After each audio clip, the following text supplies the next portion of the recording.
US വ്യോമസേന ഇറാനിലെ തന്ത്രപ്രധാനമായിട്ടുള്ള സൈനിക നാവിക താവളങ്ങൾക്ക് നേരെ 100-ലധികം മിസൈലുകൾ ഉപയോഗിച്ച് അതിശക്തമായിട്ടുള്ള ബോംബാക്രമണം നടത്തിയതോടെ പശ്ചിമേഷ്യൻ മേഖല ഇപ്പോൾ പൂർണ്ണമായിട്ടുള്ള ഒരു യുദ്ധത്തിലേക്ക് നീങ്ങുകയാണ്. അമേരിക്കൻ ആക്രമണത്തിന് തൊട്ടു പിന്നാലെ ബഹറിലും കുവൈറ്റിലും പ്രവർത്തിക്കുന്ന US യുദ്ധക്കപ്പലുകൾക്കും വ്യോമതാവളങ്ങൾക്കും നേരെ ഇറാന്റെ റവല്യൂഷണറി ഗാർഡ് വൻതോതിലുള്ള മിസൈലുകളും ചാവേർ ഡ്രോണുകളും ഉപയോഗിച്ച് ശക്തമായിട്ട് തിരിച്ചടി നൽകി.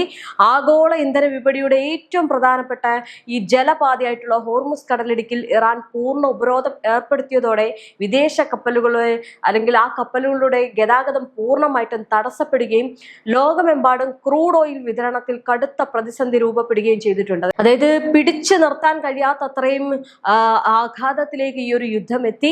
പശ്ചിമേഷ്യൻ മണ്ണിൽ നിന്ന് ഉയരുന്ന യുദ്ധത്തിന്റെ കനത്ത പുകപടലങ്ങൾ ലോകത്തെ വിനാശകരമായിട്ടുള്ള ഒരു 3ാം ലോക മഹായുദ്ധത്തിന്റെ കൺമുമ്പിലേക്ക് എത്തിച്ചിരിക്കുകയാണ്. കഴിഞ്ഞ ജൂൺ മാസത്തിൽ വിദേശ ശക്തികളുടെ മധ്യസ്ഥതയിൽ ഒപ്പുവെച്ച താൽക്കാലിക വെടിനിർത്തൽ കരാർ പൂർണ്ണമായിട്ടും ലംഘിക്കപ്പെട്ടതോടെ മേഖലയിലെ സമാധാന ശ്രമങ്ങളെല്ലാം ആകാശത്ത് കരിഞ്ഞു വീഴുന്ന കാഴ്ചയാണ് ലോകം സാക്ഷ്യം വഹിക്കുന്നത്. കേവലം ഒരു പ്രാദേശിക ഒരു തർക്കത്തിനപ്പുറം ലോകത്തെ വൻശക്തികൾ പരസ്പരം നേരിട്ട് ഏറ്റുമുട്ടുന്ന ഒരു മഹാദുരന്തമായിട്ട് ഈ ഒരു സംഘർഷം അതിവേഗം രൂപം മാറിക്കഴിഞ്ഞു. അമേരിക്കയും ഇറാനും തമ്മിലുള്ള ഈ ഒരു നേരിട്ടുള്ള സൈനിക ഏറ്റുമുട്ടൽ ചരിത്രത്തിലെ വിയറ്റ്നാം സോവിയറ്റ് യൂണിയൻ യുദ്ധങ്ങൾക്ക് സമാനമായിട്ടുള്ള ഭീകരമായിട്ടുള്ള ഒരു അന്തരീക്ഷമാണ് ആഗോളതലത്തിൽ സൃഷ്ടിച്ചിരിക്കുന്നത്.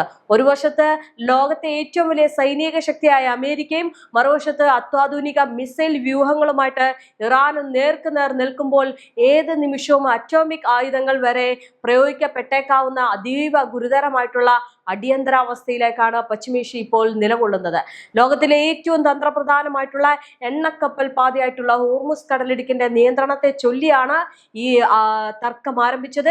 ഇപ്പോൾ സകല അന്താരാഷ്ട്ര അതിരുകളും ലംഘിച്ച് ആളിക്കത്തുകയാണ് ഈ ഒരു യുദ്ധം. കടലിലും കരയിലും ആകാശത്തുമായിട്ട് ഒരേ സമയം പെയ്യുന്ന മിസൈലുകളും അതുപോലെ തന്നെ ആത്മഹത്യാ ഡ്രോണുകളും ബോംബുകളും ഗൾഫ് മേഖലയാകെ ഒരു അഗ്നിപർവ്വതമാക്കി മാറ്റിയിരിക്കുകയാണ്. ലക്ഷക്കണക്കിന് ജനങ്ങളുടെ ജീവനും ആഗോള സമ്പദ് വ്യവസ്ഥ നിലനിൽപ്പ് ഇപ്പോൾ ഈ ഒരു യുദ്ധ മുനമ്പിൽ തങ്ങി നിൽക്കുകയാണ്. ഈ ഭീകരമായിട്ടുള്ള യുദ്ധ സാഹചര്യത്തിന് അടിയന്തര കാരണമായത് US സെൻട്രൽ കമാൻഡ് ഇറാനിൽ നടത്തിയ അപ്രതീക്ഷിതവും അതിശക്തവുമായിട്ടുള്ള വ്യോമാക്രമണമാണ്.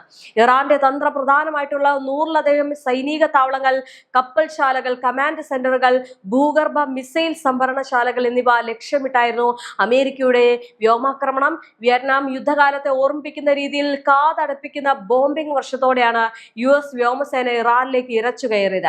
ഇറാനുമായുള്ള താൽക്കാലിക സമാധാന കരാർ ഔദ്യോഗികമായിട്ട് അവസാനിച്ചതായിട്ട് അമേരിക്കൻ പ്രസിഡന്റ് ഡൊണാൾഡ് ട്രംപ് കഴിഞ്ഞ ദിവസം പറഞ്ഞിരുന്നു. അതായത് വൈറ്റ് ഹൗസിൽ നിന്നാണ് അദ്ദേഹം അക്കാര്യം പറഞ്ഞത്. ഇതിന് പിന്നാലെയായിരുന്നു ഈ ഒരു സൈനിക നീക്കം. ഇറാന്റെ ആണവ കേന്ദ്രങ്ങളെയും അന്താരാഷ്ട്ര കപ്പൽ ഗതാഗതത്തിന് ഭീഷണി ഉയർത്തുന്ന നാവിക ആസ്തികളെയും തകർക്കുക എന്നതായിരുന്നു ഈ ഒരു സൈനിക നടപടിയുടെ പ്രധാന ലക്ഷ്യമെന്ന് പെന്റഗൺ വ്യക്തമാക്കിയിട്ടുണ്ട്. എന്നാൽ അമേരിക്കയുടെ ആക്രമണത്തിന് മണിക്കൂറുകൾക്കകം തന്നെ ഇറാൻ വൻതോതിലുള്ള പ്രത്യാക്രമണമാണ് അഴിച്ചുവിട്ടത്. ഇറാന്റെ അതിശക്തമായിട്ടുള്ള റവല്യൂഷണറി ഗാർഡ് തങ്ങളുടെ പക്കലുള്ള അത്യാധുനിക ബാലിസ്റ്റിക് മിസൈലുകളും ദീർഘദൂര ആത്മഹത്യാ ഡ്രോണുകളും ഉപയോഗിച്ച് US സൈന്യത്തിന് നേരെ കനത്ത പ്രഹരമേൽപ്പിച്ചു. ഇത് മേഖലയിലെ യുദ്ധത്തിന്റെ തീവ്രത ഇരട്ടിയാക്കി മാറ്റി. അമേരിക്ക നേരിട്ട് സൈനിക താവളങ്ങൾ സ്ഥാപിച്ചിട്ടുള്ള ബഹ്റൈൻ, കുവൈറ്റ് എന്നീ ഗൾഫ് രാജ്യങ്ങളെയാണ് ഇറാൻ തങ്ങളുടെ പ്രധാന ലക്ഷ്യമാക്കിയത്. ഈ ഒരു രാജ്യങ്ങളിലെ US വ്യോമതാവളങ്ങൾക്കും യുദ്ധക്കപ്പലുകൾക്കും നേരെ ഇറാന്റെ മിസൈലുകൾ തുടർച്ചയായിട്ട് പതിക്കുകയാണ്. ആക്രമണത്തെ തുടർന്ന് ബഹ്റിലും കുവൈറ്റിലും മിസൈൽ മുന്നറിയിപ്പ് സൈറണുകൾ ഒരേ സമയം മുഴങ്ങി ജനങ്ങളെ പരിഭ്രാന്തിയിലാക്കുന്നുണ്ട്. അതുപോലെ തന്നെ ഇറാൻ നടത്തിയ ഒരു മിസൈൽ ആക്രമണത്തിൽ ഗൾഫ് മേഖലയിൽ ഉടനീളം വ്യോമ പ്രതിരോധ സംവിധാനങ്ങൾ അടിയന്തരമായിട്ട് സജീവമാക്കിയിരിക്കുകയാണ്. US-ന്റെ പാട്രിയറ്റ് മിസൈൽ പ്രതിരോധ സംവിധാനങ്ങൾ ഇറാന്റെ പല മിസൈലുകളെയും ആകാശത്ത് വെച്ച് തന്നെ തകർത്തുവെങ്കിലും ചില താവളങ്ങൾക്ക് കനത്ത നാശനഷ്ടങ്ങൾ സംഭവിച്ചിട്ടുണ്ട് എന്നാണ് പുറത്തുവരുന്ന ഈ പ്രാഥമിക റിപ്പോർട്ടുകൾ സൂചിപ്പിക്കുന്നത്. ഇനി സൈനിക ഏറ്റുമുട്ടലുകൾക്ക് സമാന്തരമായിട്ട് ഹോർമുസ് കടലിടുക്കിൽ ഇറാൻ ഏർപ്പെടുത്തിയ പൂർണ്ണ ഉപരോധം സ്ഥിതിഗതികൾ കൂടുതൽ സങ്കീർണമാക്കുന്നു. ആഗോള എണ്ണ വിതരണത്തിന്റെ ഭൂരിഭാഗവും കടന്നു പോകുന്ന ഈ ജലപാത ഇറാൻ നാവികസേന പൂർണ്ണമായിട്ടും അടച്ചതോടെ അന്താരാഷ്ട്ര കപ്പൽ ഗതാഗതം പാടെ സ്തംഭിച്ചിരിക്കുകയാണ്. ഒരു വിദേശ കപ്പലിനെയും ഈ വഴി കടന്നു പോകാൻ ഇറാൻ അനുവദിക്കില്ല. കഴിഞ്ഞ ദിവസങ്ങളിൽ സൗദി അറേബ്യ, ഖത്തർ തുടങ്ങിയ രാജ്യങ്ങളുടെ കൂറ്റൻ എണ്ണക്കപ്പലുകൾക്ക് നേരെ ഹോർമുസ് കടലിടുക്കിൽ വെച്ച് ഡ്രോൺ ആക്രമണങ്ങൾ ഉണ്ടായതായിട്ടുള്ള റിപ്പോർട്ടുകളുമുണ്ട്. ഇതോടെ അന്താരാഷ്ട്ര ഇൻഷുറൻസ് കമ്പനികൾ ഈ ഒരു മേഖലയിലൂടെയുള്ള കപ്പൽ യാത്രകൾക്ക് കനത്ത നിയന്ത്രണങ്ങൾ ഏർപ്പെടുത്തുകയും കപ്പൽ വഴി തിരിച്ചുവിടാൻ ആവശ്യപ്പെടുകയും ചെയ്തു. ഇറാൻ നടത്തിയ ഈ ഒരു മിസൈൽ ഡ്രോൺ ആക്രമണങ്ങളെയും കപ്പൽ ഉപരോധത്തെയും ഗൾഫ് സഹകരണ കൗൺസിൽ രാജ്യങ്ങൾ ഒറ്റക്കെട്ടായിട്ട് ശക്തമായിട്ട് ഉള്ള ഭാഷയിൽ അപലപിച്ചു. തങ്ങളുടെ പരമാധികാരത്തിന്മേലുള്ള കടന്നുകയറ്റമാണിതെന്നും മേഖലയിലെ സമാധാനം തകർക്കാൻ ഇറാൻ ബോധപൂർവ്വം ശ്രമിക്കുകയാണ് എന്നാണ് സൗദി അറേബ്യ ഉൾപ്പെടെയുള്ള ഗൾഫ് രാജ്യങ്ങൾ ആരോപിക്കുന്നത്. എങ്കിലും ഗൾഫ് മേഖലയിലെ തന്ത്രപ്രധാനമായിട്ടുള്ള എണ്ണ, പ്രകൃതിവാതക നിലയങ്ങളുടെയും മറ്റ് അടിസ്ഥാന സൗകര്യങ്ങളുടെയും സുരക്ഷ ഉറപ്പാക്കാൻ ഗൾഫ് രാജ്യങ്ങളുടെ തലവന്മാർ അടിയന്തര യോഗം ചേരുന്നുണ്ട്. ഇതേത് തരത്തിലുള്ള അടിയന്തര സാഹചര്യങ്ങളെ നേരിടാൻ സൈന്യത്തിന് ഗൾഫ് ഭരണാധികാരികൾ പൂർണ്ണ സന്നദ്ധയും ഉയർന്ന ജാഗ്രതാ നിർദ്ദേശവും നൽകിയിട്ടുണ്ട്. അന്താരാഷ്ട്ര തലത്തിൽ ഈ വിഷയത്തിൽ ചേരിതിരിവ് ശക്തമായി കഴിഞ്ഞു. യൂറോപ്യൻ യൂണിയൻ ഇരുവിഭാഗത്തോടും ഉടനടി വെടിനിർത്തലും സമാധാന ചർച്ചകൾക്കും ആഹ്വാനം ചെയ്തപ്പോൾ കടുത്ത നിലപാടുകളുമായിട്ട് മറ്റ് സഖ്യകക്ഷികൾ രംഗത്തെത്തിയിരിക്കുന്നത്. യുഎസിന്റെ പ്രത്യാക്രമണങ്ങളെ നാറ്റോ തലവൻ പൂർണ്ണമായിട്ട് ന്യായീകരിക്കുകയും ഇറാന്റെ നടപടികൾ ലോകത്തിന് ഭീഷണിയാണെന്ന് പ്രഖ്യാപിക്കുകയും ചെയ്തു. വൻ ശക്തികളുടെ ഈ നേരിട്ടുള്ള യുദ്ധം ലബനൻ, സിറിയ, ഗസ തുടങ്ങിയ പ്രദേശങ്ങളിലെ സാധാരണ ജനങ്ങളുടെ ജീവിതം കൂടി നരകതുല്യമാക്കി മാറ്റിയിരിക്കുകയാണ്. ജനവാസ മേഖലകളിൽ നിരന്തരം തുടരുന്ന ബോംബാക്രമണങ്ങളിൽ വൻതോതിൽ വീടുകളും സിവിലിയൻ കേന്ദ്രങ്ങളും തകരുകയാണ്. ലക്ഷക്കണക്കിന് അഭയാർത്ഥികളാണ് ജീവനും കൊണ്ട് സുരക്ഷിത താവളങ്ങൾ തേടി പലായനം ചെയ്യുന്നത്. യുദ്ധം വായുമാർഗമുള്ള യാത്രകളെയും സാരമായിട്ട് ബാധിച്ചിട്ടുണ്ട്. പശ്ചിമേഷ്യയിലെ വ്യോമപാതകൾ അതീവ അപകടകരമാണെന്ന് പ്രഖ്യാപിച്ച അന്താരാഷ്ട്ര വ്യോമയാന ഏജൻസികൾ കർശന മുന്നറിയിപ്പ് പുറപ്പെടുവിപ്പിച്ചു. ഇതേ തുടർന്ന് യൂറോപ്പിലേക്കും ഏഷ്യയിലേക്കുമുള്ള ഒട്ടനവധി അന്താരാഷ്ട്ര വിമാന സർവീസുകൾ വിമാന കമ്പനികൾ റദ്ദാക്കുകയോ ആഫ്രിക്കൻ വൻകര ചുറ്റി വഴി തിരിച്ചുവിടുകയോ ചെയ്തിട്ടുണ്ട്. മലയാളികൾ ഉൾപ്പെടെ ദശലക്ഷക്കണക്കിന് ഇന്ത്യൻ പ്രവാസികൾ ജോലി ചെയ്യുന്ന ഗൾഫ് മണ്ണിൽ യുദ്ധം ആളിക്കത്തുന്നത് ഇന്ത്യയെ കടുത്ത ആശങ്കയിലാക്കിയിട്ടുണ്ട്. തങ്ങളുടെ പൗരന്മാരുടെ സുരക്ഷ ഉറപ്പാക്കാൻ ഗൾഫ് രാജ്യങ്ങളിലെ ഇന്ത്യൻ എംബസികൾക്കും കോൺസുലേറ്റുകൾക്കും വിദേശകാര്യ മന്ത്രാലയം കർശന നിർദ്ദേശം നൽകി.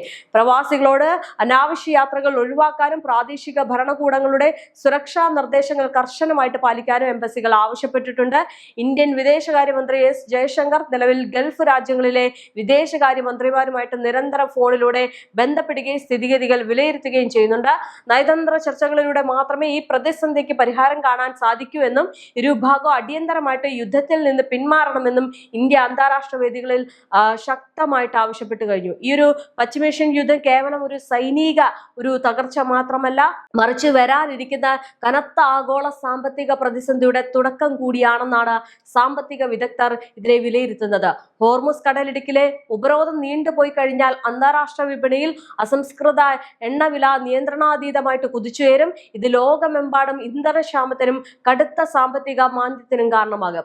യുദ്ധം കൂടുതൽ രാജ്യങ്ങളിലേക്ക് പടരാതിരിക്കാനും വൻശക്തികൾ തമ്മിലുള്ള നേരിട്ടുള്ള ആണവ ഏറ്റുമുട്ടൽ ഒഴിവാക്കാനും ഐക്യരാഷ്ട്രസഭയും അന്താരാഷ്ട്ര സമൂഹവും അടിയന്തരവും അതുപോലെ തന്നെ ശക്തവുമായിട്ടുള്ള ഇടപെടലുകൾക്കും ശ്രമിക്കുന്നുണ്ട്. എങ്കിലും വിയറ്റ്നാം യുദ്ധകാലത്തെ അനുസ്മരിപ്പിക്കുന്ന രീതിയിൽ പിടിവാശിയോടെ മുന്നോട്ടു പോകുന്ന അമേരിക്കയും ഇറാൻ നയതന്ത്ര ചർച്ചകൾക്ക് തയ്യാറാകാത്ത പക്ഷം ലോകം മറ്റൊരു നാശത്തിലേക്ക് വീണു പോകുന്ന കാര്യത്തിൽ തർക്കമില്ല. എന്തായാലും ഇപ്പോൾ യുദ്ധം കടുക്കുകയാണ്. അമേരിക്കയ്ക്ക് കനത്ത തിരിച്ചടിയുമായിട്ട് ഇറാൻ നിൽക്കുകയാണ്. ഇന്നത്തെ ഏറ്റവും വലിയൊരു പ്രത്യേകത എന്ന് പറയുന്നത് ഇന്ന് ശവസംസ്കാര ചടങ്ങിന്റെ അവസാന ദിവസവും കൂടിയാണ്. ആ ദിവസത്തിൽ തന്നെ ഇത്തരം ഒരു നീക്കങ്ങൾ ഇറാൻ നടത്തുമ്പോൾ എത്രത്തോളമായിരിക്കും അത് അമേരിക്കയും ഇസ്രയേലിനെയും അല്ലെങ്കിൽ ഗൾഫ് രാജ്യങ്ങളെ ബാധിക്കുക എന്നത് നോക്കി കാണേണ്ടതുണ്ട്.